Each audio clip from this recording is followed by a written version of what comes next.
లలితా మాతా శంభుప్రియా జగతికి మూలం నీవమ్మా శ్రీ భువనేశ్వరి అవతారం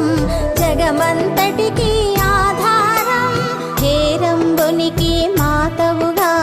హరిహరాదులు సేవింప చండుని ముండుని సంహారం చాముండేశ్వరి అవతారం పద్మరేకుల కాంతులతో బాలా త్రిపుర సుందరిగా హంసవాహన రూపిణిగా వేదమాతవై వచ్చితివి శ్వేత వస్త్రము ధరించి అక్షరమాలను పట్టుకొని భక్తి మార్గము చూపి